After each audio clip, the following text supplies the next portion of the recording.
Welcome to this week's Wagon Wheel.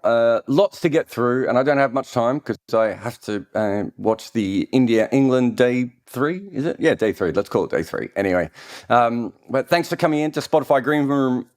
If you're here live, if you're not here live and you're listening on Red Inca podcast, that's also good. And if you're on YouTube, and you can see my face, and that's something as well. Lots of great questions to start with from Patreon. If you're not supporting us on Patreon, no one is going to break your arm to make you do it. Bit of a gag there. But Patreon allows you to get the podcasts before everyone else. There's a bunch of other things. You get, special Q&As with me and the ability to chat on some of the tiers and ask the first questions on the Spotify Green Room. And Will Cooling has asked a couple of questions, actually, over on Patreon. Why has no one tried to do an IPL for first-class cricket? They actually have tried to do an IPL for Test cricket. There was ZTV, Lalit Modi, Dean Kaino, all looked at doing something along those lines. It didn't quite work. That was going to be this big rebel league where essentially you would have franchise Test cricket, which I suppose is sort of what you're talking about, Will. I think it's just a harder thing to market. You need a lot more money. You don't need a lot of money to start a T20 league, which is why some of them go broke very soon after. You do need a lot of money, I think, to be able to do a test league properly. But yeah, people have thought about it, and I would assume one day that we will have some kind of a franchise, whether it be first class or a test version of that. I'm not sure. We'll ask another question. Why can't we have it where each bowling side chooses the type of ball they want to use rather than being settled by the host? Essentially, you need... But there's a lot of different problems with the balls, Will, when it comes down to it. But I think the most important thing to start with is that the balls need to suit the environment. They need to be tested and need to be good enough in the environment. And if you were bringing over a ball from if you bring the SG ball to Australia, my guess is it wouldn't behave particularly well. It wouldn't go particularly well. But I think there should be a lot more research and development done in balls. I think I've talked about this before. If the ICC was run correctly, I wouldn't say if I was running the ICC, but if the ICC was run correctly, you would create a space race between a bunch of different companies. I'd be trying to get Nike and Adidas and Wilson and Spalding involved in all this sort of stuff as well. And be like, look, there's $5 million for each of you. Go off and make a different ball for different regions. Maybe make a pink ball that actually works. Maybe make a white ball that actually works. So there's a lot of problems with balls. But yeah, I don't think you can just drop. I mean, as we saw, they tried to use the Dukes in Australian cricket, and it didn't particularly work. You needed a special kind of Dukes, and even then it didn't work exactly as they wanted. Balls are generally very region-specific because, as we know in cricket, pitches are very region-specific. Kumar says, what is the difference between a false shot and a not-in-control shot? Oh, so he's just talking about the CricViz and CricInfo things. I think they mean the exact same thing off the top of my head. For whatever reason at CricInfo, they started calling it not in control. Partly because maybe it's a bit friendlier to the batters, and CricViz went with a false shot. But essentially it means that you're trying to hit the ball to cover and it goes to square leg, or you're playing and missing, or you're trying to keep the ball on the ground and it's going up in the air. That's essentially what those two metrics mean. Ian Price says, for all the debate, success otherwise of the 100, it has undoubtedly succeeded in terms of raising the profile of the women's game. If and when would you be tempted into standalone women's fixtures? It's really interesting, the 100. I think you're right. I think its major success was with women's game. I think it's undoubtedly done more than any... If you would have had a normal league, let's say you had the Blast and then you had the women's Blast, it would always be the add-on league. The fact that the women's 100 started at the same time as the men's 100 was huge. I really do. And the fact that it was the first game as well. They weren't supposed to be double headers. I think they were supposed to be different tournaments. And then because of COVID, it just became a lot easier to do it as double headers. No one really thought that double headers would work. I think the ECB were actually quite nervous about it. And they've ended up being very good. I think they're certainly going to play double headers next year. I would start to phase them out a little bit. I would have key games where you have double headers. So certainly on weekends, it would be great. If you've got both leads, what are they? Northern T, whatever they're called. I should know this after the first thought of it. Playing on a Saturday or a Sunday or, on a public holiday, whatever it may be. I think it's good. But I do think they need to do some more standalone women's games, as much as anything, just to see if it works. because you don't really want the two together. You really want them to be both successful separate to each other. Chris says, has there ever been any consideration of having some geographically related associate teams create a conglomerate team in the style of the West Indies? Well, Chris, I don't know how much you know about cricket, but Ireland is not one country. So they are a conglomerate team. They're Northern Ireland and the Republic of Ireland. No, I don't think we necessarily need to do that. Also, I think, the West Indies share a university structure. Something else, isn't it? University cricket, and there's the third structure. They rely on each other in a way that, who have you got here? Scotland and Netherlands don't have that kind of tight-knit relationship. I think it would cause problems. Also, I think that when it comes to the Olympics, all those sorts of things and Commonwealth Games, all those things become a little bit more tricky going forward. We're going to have a Team GB team. I don't know what will happen with Ireland. Off the top of my head, the West Indies obviously will have to play as individual countries as well. So I think there are some trickier sorts of parts to that, but I really don't think logistically that works perfectly well. Christopher Hart says, why would not putting a limit on overseas in the county cricket end up benefiting England by the standard being higher, or would it prevent opportunities in the long run? I think, this argument's could be had anywhere. We've seen it in Premier League football. We've probably seen it a little bit in the IPL. We will see it in the NBA going forward with so many overseas players coming into the NBA. You do strengthen your league, but you make it harder for... I don't think you make it harder for young, incredibly talented players to come through. I think you make it harder for late bloomers like Rory Burns to come through in that sort of situation. Also, I'm not sure the money is quite there. You have to play the overseas players a little bit more than you do the domestic players. There's visas and everything. The government might get involved, weirdly enough. Getting visas for county cricket is unnecessarily tough, I would say already.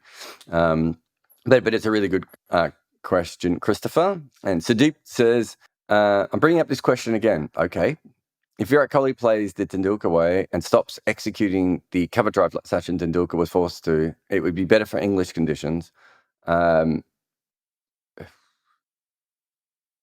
Okay. I think we over-egg the Sachin Tendulkar taking the cover drive away for one particular innings. And I also think that facing bowling now in 2021, fast bowling now, is much harder than it was in 2004. Tendulkar didn't have to go up against the wobble seam. You could say this for any particular innings, Sudeep, that you could take away a particular shot and would go away. At a certain point, it's not a particularly easy thing unless you've spent months on it. I don't think that the cover drive is necessarily Virat Kohli's problem at the moment. I think it's the wobble ball seam, the immaculate lengths, the great bowling, the assistance that the England bowlers have had. The cover drive is just part of the way that he plays, in a way that Sachin Tendulkar decided to play cover drives, whereas it's a different skill set. It's not a fair comparison. It's more like saying to Sachin Tendulkar, are you going to stop flicking the ball off middle and leg stump? Which is something that I'm not sure Sachin would have been able to do. And it's very hard to do it from innings to innings. I think that it becomes part of the mythology, but how many times did Sachin Tendulkar actually get dismissed off a cover drive in his career? Probably a massive amount of times. And in one particular innings, he tried something different and it worked. But it wasn't like it was something he did all the time. It was maybe conditions-based. He maybe felt really comfortable in the rest of his game. I just don't think it's a fair comparison. And you got another question, Sudeep, where you say, you mentioned COVID-19 outbreaks and biobubbles. Clearly hasn't suited the Indian captain. Could India afford another middle order crumble today? Well, I'm assuming you mean day 3. Look, everyone in the world, I really think that people need to look at every batting situation in the world at the moment. India has the second best batting lineup in the world, I would say, behind New Zealand at the moment. And India aren't making a lot of runs because no one's making a lot of runs.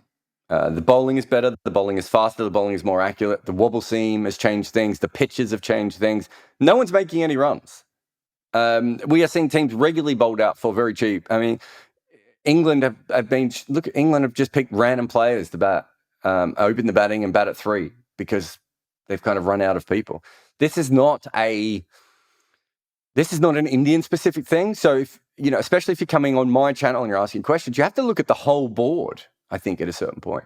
It is really tough to make runs at the moment. I would be absolutely not surprised if India crumbled, their entire batting order crumbled in the third innings. If you're watching this on YouTube or listening to this on the podcast and they've made 500, then okay, I was wrong. But I wouldn't be surprised at that because they're massively behind in the game and England are bowling really well. I think the pitch has flattened out a little bit, but teams are going to crumble a lot at the moment. This is an incredible era for bowling. And I think we have to readjust how we think about individual players and teams at the moment. But that was all the Patreon people. So thank you very much, everyone on Patreon. And let me just go across to the questions from the audience on Green Room. Baska. Are you there, Baska? Oh, I feel like he's there. Baska, have you got me on mute or have you fallen asleep? No, yeah, I'm there. Sorry, I was on mute, yeah. Yeah, no worries.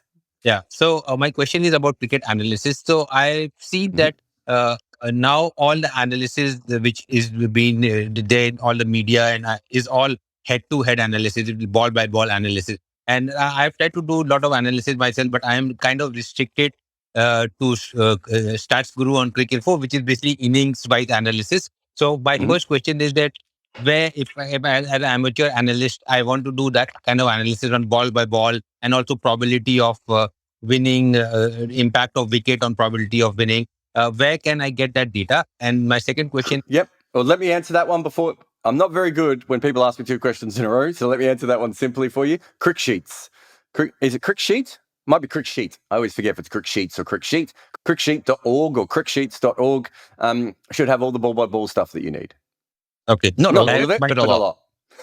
Okay, good. And that was fast. And my second question is that what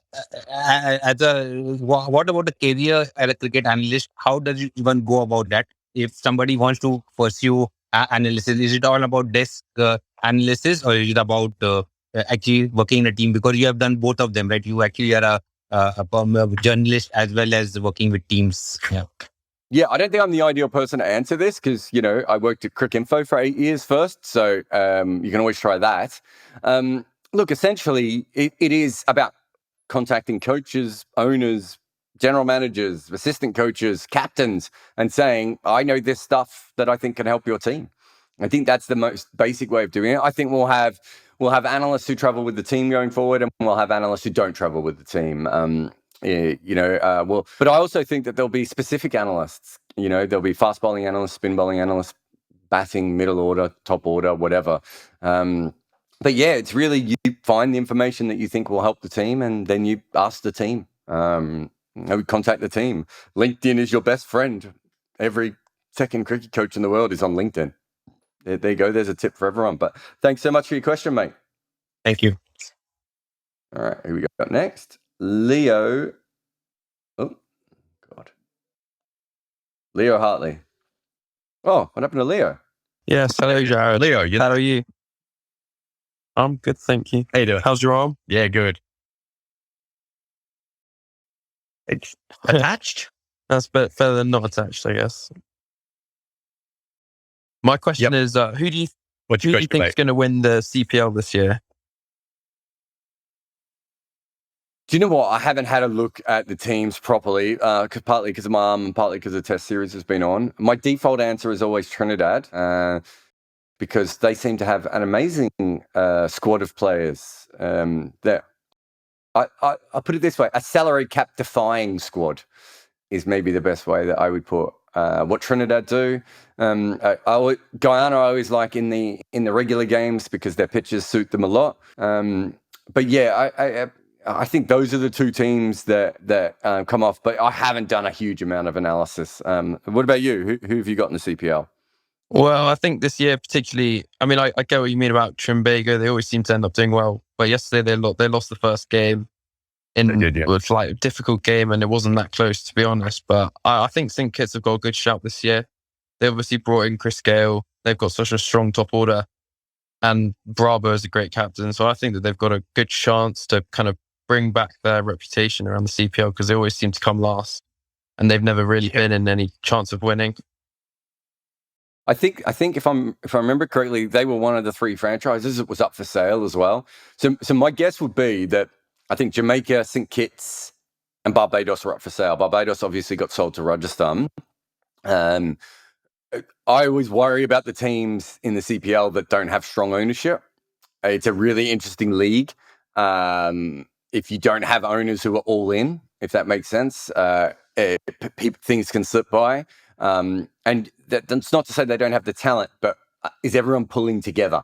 Because having been involved with St. Lucia when that was that situation, we actually came together as a team because of how bad the situation was, but it can go the complete other way. And I have certainly seen that in the CPL before. It's a very, very, I don't even know the best way of putting it, but it's a really, really interesting league because it's quite an intense few weeks compared to some of the other T20 tournaments. But thank you so much for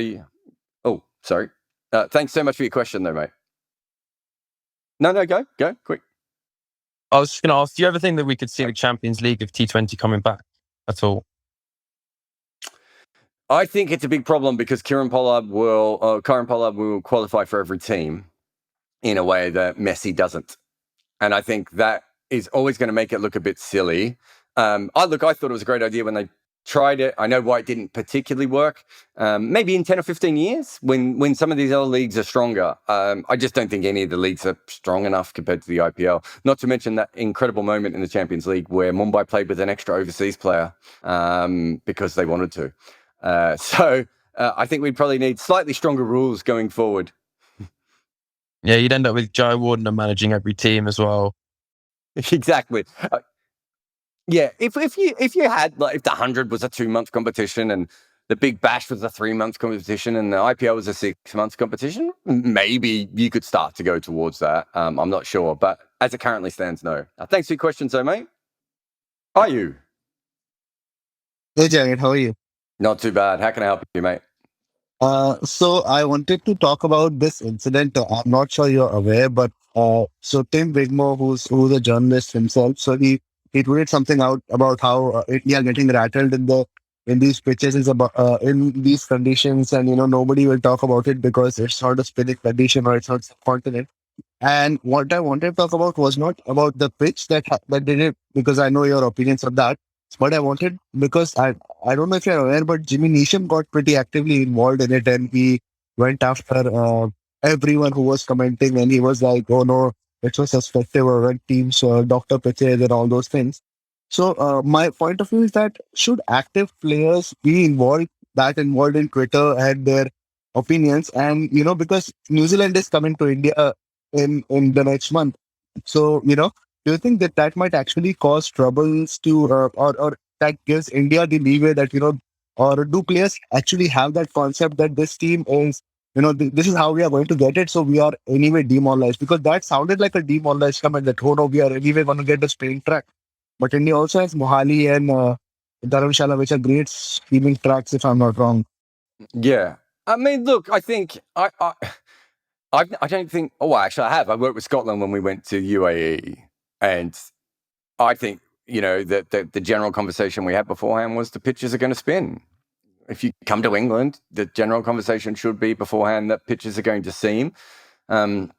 I would say that the biggest. I didn't catch all of Jimmy Neesham. I think I saw 1 or 2 tweets where he was talking about first-class pitches. I mean, first-class cricket and T20 cricket is where the real pitch doctoring happens. We talk about it at an international level. It's nothing. You can't get away with that much at international level because everyone's watching.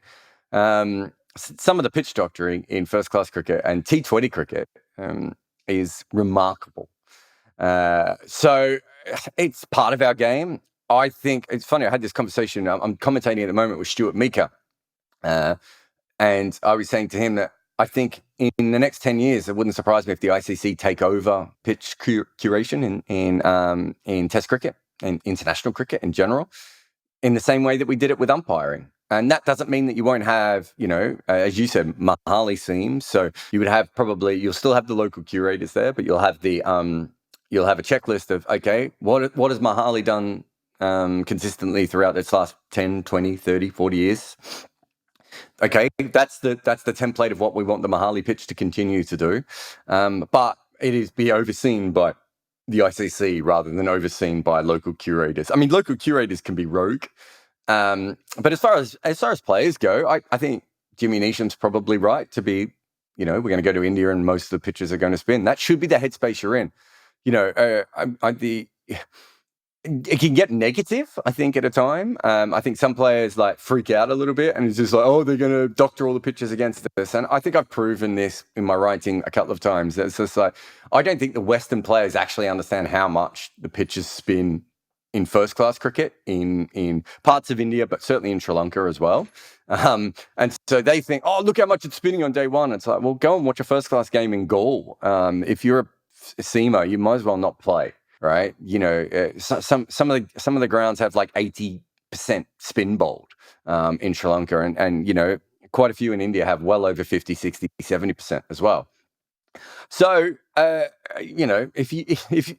it might come back to bite Jimmy Neesham, but he's a big boy and he's used to Twitter and he says a lot of things, and it's kind of part of the way that he's building his career after cricket, would be my guess as well. I don't particularly know Jimmy at all, but yeah, I think the bigger problem is that, I don't think that Western cricket people really understand how much spin there is naturally, even in a domestic game in parts of Asia. And also the same way that when a pitch like this happens at Leeds, and Indian fans are like, oh, they've made a green seamer, look at it, it's unplayable, they're doctoring their pitches. It's like, go and watch Darren Stevens bowl in a counter game if you want to see a green seamer in England. Oh my God. Like, none of the test wickets are anything like that. But, thank you very much for your question.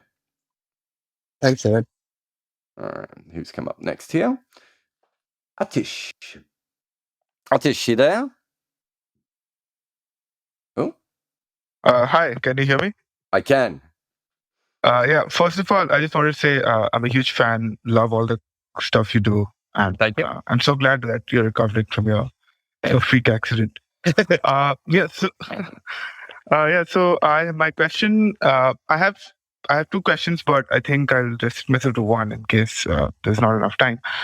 So I wanted your views on Rajasthan Royals specifically at the IPL side, because I have followed a lot of your content for a long time, and I remember in the last, this year, before the IPL came to an abrupt end, you said that even you were surprised that Rajasthan Royals is not at the bottom in one of your weekly reviews. But I'd also followed your content before that, and you actually praised them for a lot of the recruitment and other things, how data-driven they are. So I wanted your view on how, because I also have I have a similar feeling, because they are a team that often does things that seem very interesting, but somehow their on-field results are always just extremely weird, and the players do not seem up to mark. So yeah, I think like yes. Yeah, no. I think the reason I thought they should have been at the bottom was more to do with the Ben Stokes, Jofra Archer injuries. I don't think you can I think their team was so dependent on those two particular players that if you yank those out, it was off balanced. I don't think they've got their local players correct. I don't know if you've heard the podcast with Manoj Badali when he came on. Yeah, he was very honest at basically saying that they haven't gone for it as much as they've wanted to, probably since they came back from spot fixing. They've been a little bit timid. I know that Manoj has a lot of big plans for Rajasthan and how they move forward, but I think that they've been stuck in that sort of small market mindset for a little while now. And there's no reason why they shouldn't be in that, but that also, when you're in that small market mindset, it also gives you the ability to be pioneers, as Rajasthan once were. And I think that they've been clever, but I also think that they're not doing anything particularly different to what the bigger teams are doing, right? So if I was involved with Rajasthan, what I would be saying to Manoj and to their team and the CEOs and the Kumar and all the different people involved is, let's go all in on what we think we should create rather than what the IPL teams do naturally. So the IPL teams all share data from the same companies, and I don't think any team, as far as I'm aware, has really nailed the analysis, the scouting, and the strategy side of T20 yet. And they're all sort of using the same templates for each other. Rajasthan has the ability to go rogue, I think, especially now they have Barbados as well, which is even more important. So I think that's really where I think they will do that, because I think Manoj is a big fan of American sports and Premier League. I think he understands that. I think they've now, I don't know if you see their ownership now is now partly American, which I think will even be more of a pivot to the way that the Americans look after sport. So it wouldn't surprise me at all if they do that. But that's probably going to be in the next couple of years, would be my guess. I don't think we're going to see that with the second part of this season or even next season. But over the next couple of years, I think that's where Rajasthan can be quite... I think if I was running Rajasthan, it would be about innovation and trying to stay ahead of everyone else, because they're never going to be able to outspend Mumbai or Kolkata or Delhi or those sorts of teams. So you have to kind of make... I suppose Oakland Athletics is a very good... way of looking at this. Houston Rockets is probably another very good way of looking at this. That's the way that, or Brentford in the Premier League. Those are the sorts of teams that I'd be like, okay, let's look at what they have done and how they got ahead of the curve, and let's go all in. So generally IPL teams just kind of like one team sort of does it and they all kind of shuffle off. I think that Rajasthan have the ability to maybe be so fast moving that the other teams can't even catch up. And that should affect them on the field. But Manoj in that podcast was really honest. I think he just said we haven't done what we should have done to get the team ready over the last couple of years. But thanks so much for your question. Right. Do you think I can ask another one? Or? Look, I've got a lot of people lined up. You can put your hand back up if you'd like. But there's a lot of people coming through today. Could you remove yourself as speaker as well? For some reason, you've disappeared off my thing. Yeah, you there? Hi, Jarrod. So I was watching the video you did with Paras Sundaresan on Pat Patterson, and that was absolutely wonderful. Oh, thank you. So yeah, my question was, how hard does it become for a player in an ongoing series to change what they are doing? Like the 3-4 and 5 for India aren't making runs, and they haven't been making runs for a while. So how difficult does it become for a player to change his mindset and to get into form? Look, it's one of the hardest things I think in professional sport, to change yourself mid-season. I talked about Sudeep's question at the top about why doesn't Virat Kohli just take his cover drive away? It's not an easy thing to do from test to test. It's not a natural thing. These are, you can make small tweaks and you can change things, but there's also, let's say, let's go with Virat. Let's say he takes the cover drive away. There's also the unintended consequences of that. Will it change his shape? Will it change the way he defends? Will it change his footwork? All these sorts of things that he doesn't know. And sometimes you see players change their technique from test to test, and it doesn't always work.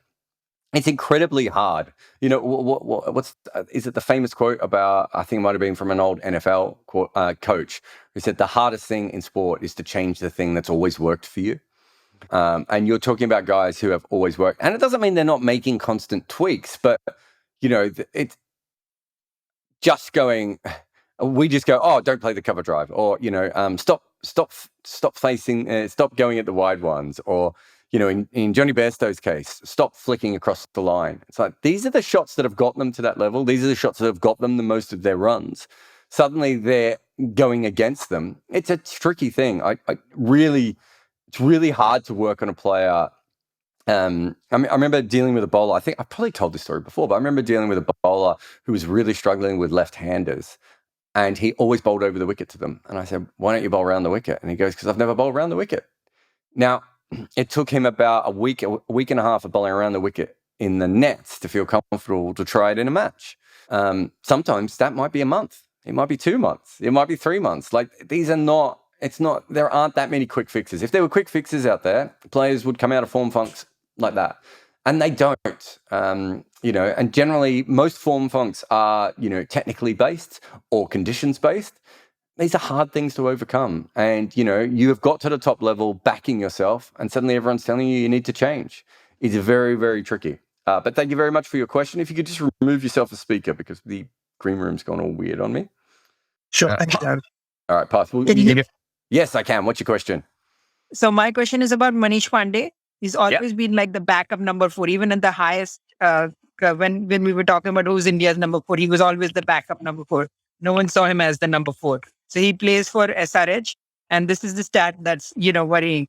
So 16 games for SRH, he scores the individual score of 30, and 14 of those games SRH went out to lose. So he's someone who is capable of playing a match, consistently playing a match losing innings.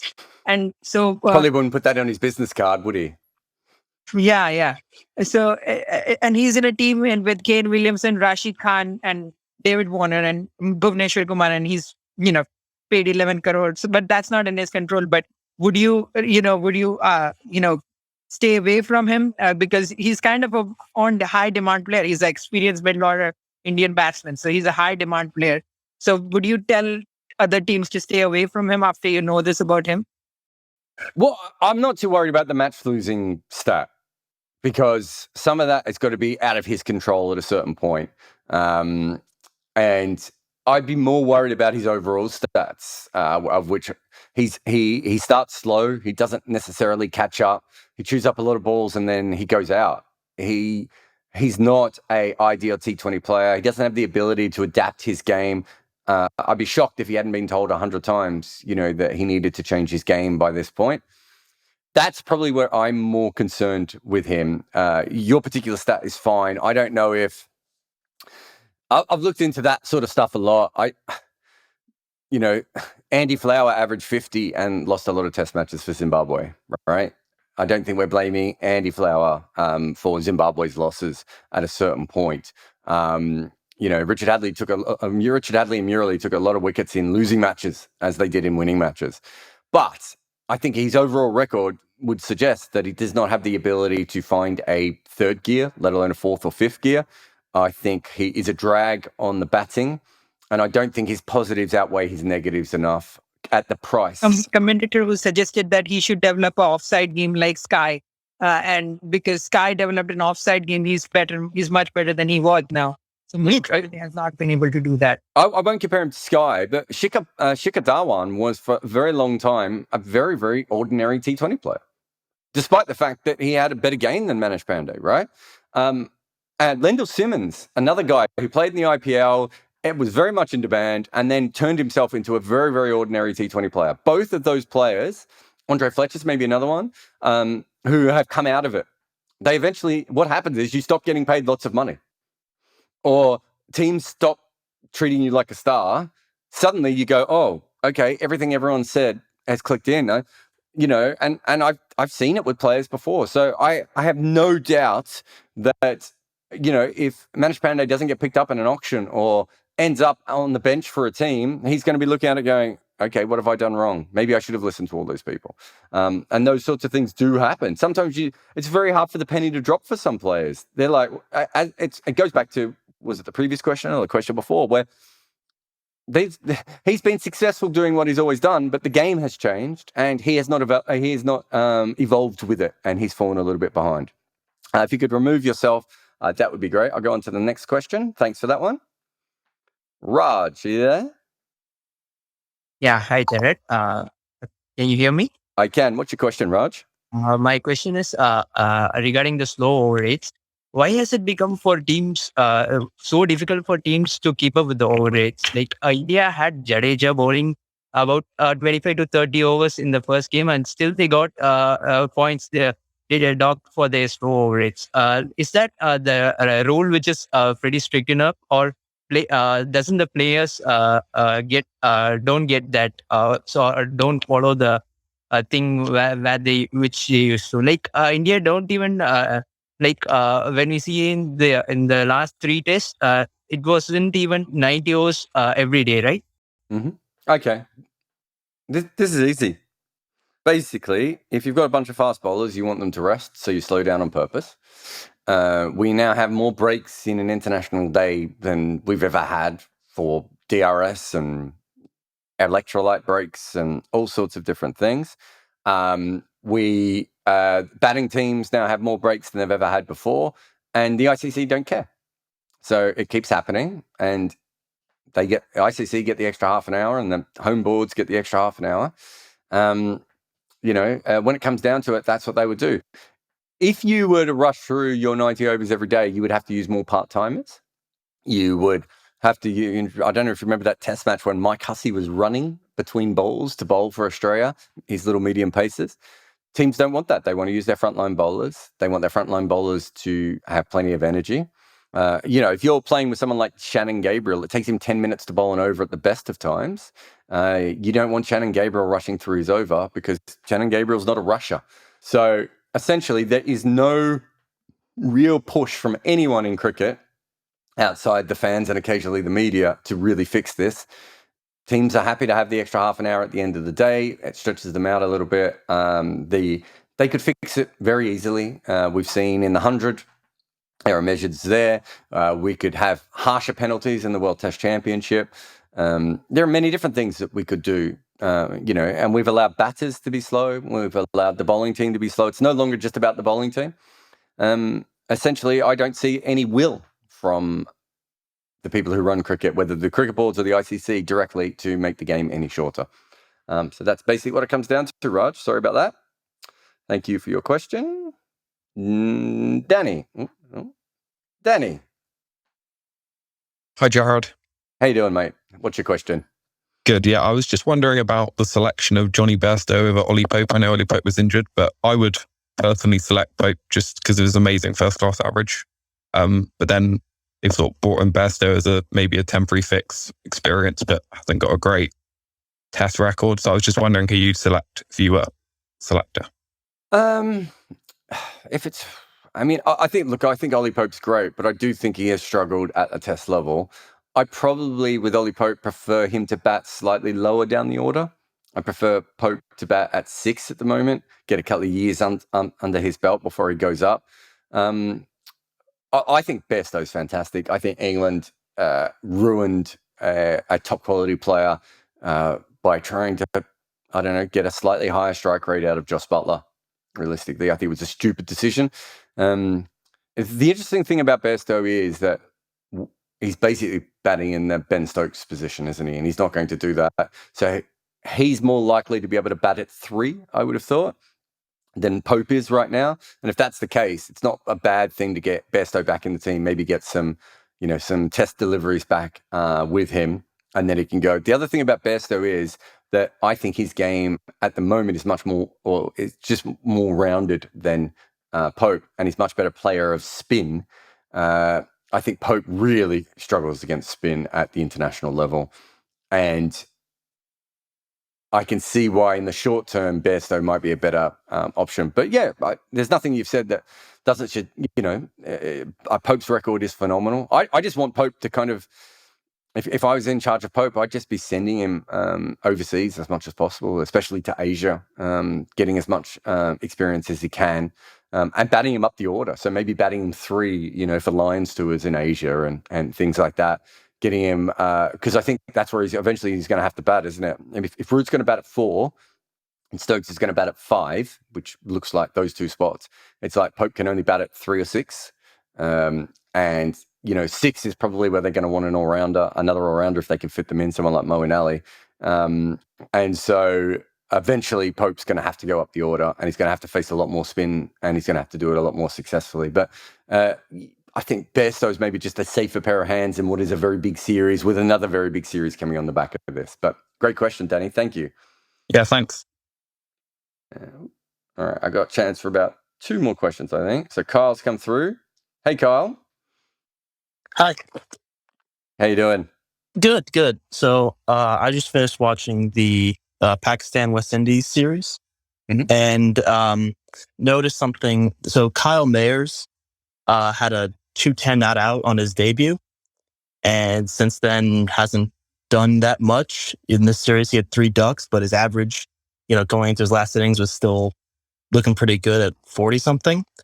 Is there a better way of determining average that takes out some of those outliers, some of those big innings that gives us a more accurate, picture of what a player is, or is that just the best stat that's available? So short term, averages aren't particularly great as a metric.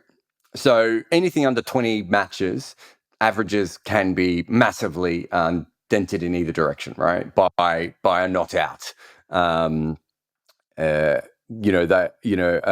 you're a bowler, and you're Chris Wokes and you played 15 straight tests at home, for instance. I don't know if Chris Wokes did that, but if you did play 15 straight tests at home, I think we have to factor that in. Long term, it generally does even out, and averages become quite a good metric. So Kyle May, I assume he's going to average around 30 in Test match cricket, would be my guess at best. He's not a particularly high run scorer in first class level. I know he played that phenomenal innings and he's worked on his batting a lot, but he was more of a bowler when he was younger. If I'm remembering back to my notes of him and the way that they particularly worked there. So look, I think over a long period of time, average is quite good, but there are other ways of doing it. For instance, if you look at the match situations of when a player comes in, so let's say it's 3 for 50 in Guyana. What does the average number 5 make when he comes in at 3 for 50 in Guyana? Right, and then there are other ways of doing it rather than average. But I still think you'll find that being that Kyle made, he would still be so much in the plus because of that one innings. That is part of the problem of analysis when it comes to Test cricket, that one innings, especially for a batter, can change things so monumentally to your overall figures. That's always going to be the case, I think. When Cricket Australia hired a data company to come in and work out Test cricket, they called it the monster. And it is because of problems like this that are not easy to overcome. It really is what's the best way of putting it? It's really so specific. Look at Akshar Patel's figures. Like no one's expecting him to go on and average that, but he's going to have a good bowling average for a long time, even if he has 5, 6, 7, 8 bad Test series, just because of how many wickets he took at the start. And it happens a lot. Jimmy Adams was another player. I think Jimmy Adams was a really smart player for West Indies back in the day, but he had a very good start to his career with a very high average, and it took a long time for it to come down. Mike Hussey was another one. That's a problem within that, but it's probably why you should look at rolling averages a little bit. What is that person averaging in the last 2 years, 3 years, 5 years, those sorts of things, because there's a lot of ups and downs, and there's a lot of good series that suit people. You might play in a series where you make 600 runs because the opposition fast bowlers are all injured or whatever that situation is. And in Test batting specifically, it is so weighted in that direction. So great question, Kyle. But yeah, I think that's why for someone like Mayers, I always would factor in his first class average in this particular situation, because if he was averaging 40 or 45 in first class cricket, I'd be like, well, maybe he can keep it around 40 and that innings is representative. But my memory of him is that he does not average anywhere near there. But thanks for the question. Appreciate it, Jarrod. Feel better. Cheers. Thanks, mate. All right. I have one last question. Carl's gone. All right. I think Keshav's... Oh, Path came up before. Let's see if Path works. Path, you there? I think you tried to ask one before and you fell off. Excellent. Last question, Path. Let's do this. So my question is about Josh Butler and the England team's approach. So twice in 2 different series now they've refused to chase a target of 250 to 300 in the 4th innings. So is this just conservatism, or you said yourself, like, if Rishabh Pant would have batted for 1 more hour in that Sydney Test, India would have won that game. So this is not just... So could England also approach it like they should chase down 250, 300, right? And in future, do you see teams declaring around that total? They should. I mean, I don't think England back their batting at all, right? I think they're very nervous about their batting, and that's not the case of India. I know, weirdly, about 90% of the questions I get usually are about Indian batters. But as I've said over and over again, other than New Zealand, India's got the strongest batting lineup in the world. England do not. They don't have a top order. Their middle order is full of very talented players with very big flaws, like Stokes and Bairstow and Butler and Moeen at the moment. I just don't think they back themselves. Whereas if you've got Pujara, Rahane, Kohli, Rahul, Shubman Gill, Vihari, and you've got Jadeja coming in at 7 and maybe Ashwin at 8, it's completely different to what England is currently going at. That's a bunch of people with averages above 40, sometimes above 50, right? Or around 50. You're obviously going to back that batting lineup. And then Rishabh Pant's going to do what Rishabh Pant does. A lot of the attacking nature of Rishabh Pant gets oversold as him being attacking. He attacks because he knows he's about to edge to the slips, right? He's not always just attacking because he's like reckless and he's a madman. He's attacking because he's got a big weakness, and that's his way of getting past that weakness. In the same way that Butler comes down the wicket and Ben Stokes plays the way that he does. Players with those kinds of flaws, they sometimes attack so that you can't get to their weaknesses. But in England's case, I mean, that top 3 of, Sibley and Burns and... You didn't catch the lineup for that chase? Like, they could just send Bairstow and Butler up the order. Look, they could have, but... Butler's not a particularly great test player. To be able to send him up the order, look, I probably would have done that. I probably would have tried someone like Butler up the order in at least one of those chases. But I think it tells you a lot about where England is at mentally at the moment. They didn't do that. I think if Trevor Bayliss was coach, they'd probably do that. But I think Silverwood was a really talented bowler and a really pragmatic sort of player, I think, in many ways. And I think he's come across to coaching in that way. I know there were a lot of people in English cricket in the first chase, it must have been the New Zealand one, wasn't it, that were very upset that England didn't go for it. I'm not sure if, in the Indian one, it never even looked like they were even batting. I'm not sure if they were going for the chase or not going for the chase. They were just out of the game so early on. But look, there's nothing you've said that is wrong. I just think that it's a bit like, I remember in the 2000s, people would be like, oh, look at Australia smashing the ball everywhere. Why aren't these other teams trying to smash the ball everywhere like Australia? And it's like, because they're not as good as Australia. They don't have the players to do it, right? If you put Josh Butler, if you replace Josh Butler with Rishabh Pant, so Josh Butler batted 6 or 7 for India, reckon, yeah, he's not, I don't think he's quite as good as Rishabh Pant, but I think he would go for it a lot more. How often do we see Butler come in these days and he's like 10 off 40 balls or 5 off 25 balls? Like, he was supposed to be the original, replacement for Adam Gilchrist, but then that went to Rishabh Pant. I really don't even think that. See, this is the thing. Here's one of my favorite stats. We're going to finish the podcast with one of my favorite stats, and I've said it a lot of times, but I would never stop saying it. When David Warner did really well, England wanted to copy that, and they brought Alex Hales in to be their attacking opening batter. Alex Hales ended up with a slower strike rate than Alistair Cook.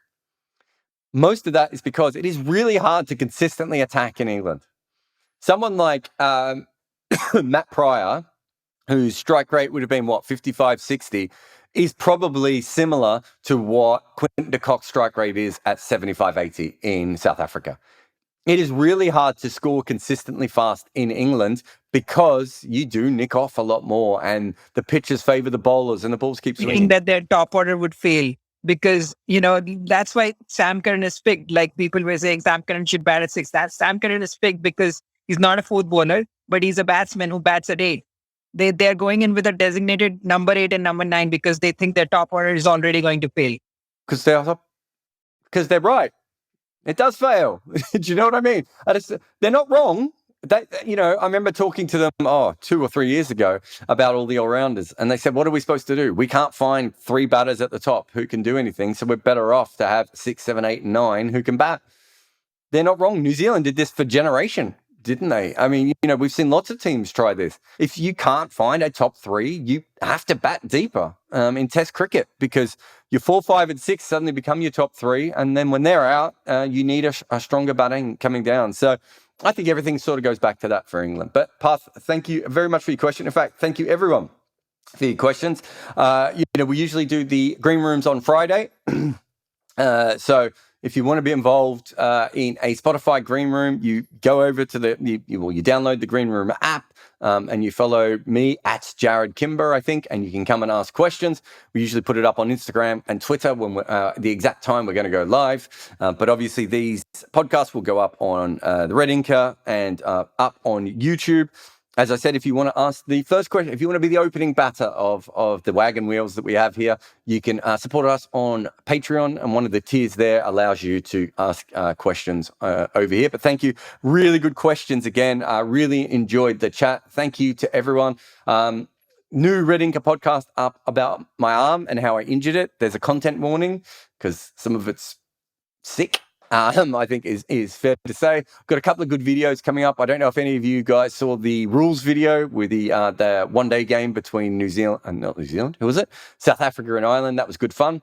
But thanks again for all your questions, and I'll see you again next week on Spotify Green Room /Wagon Wheel /YouTube, all the different places I am. Thanks for everything.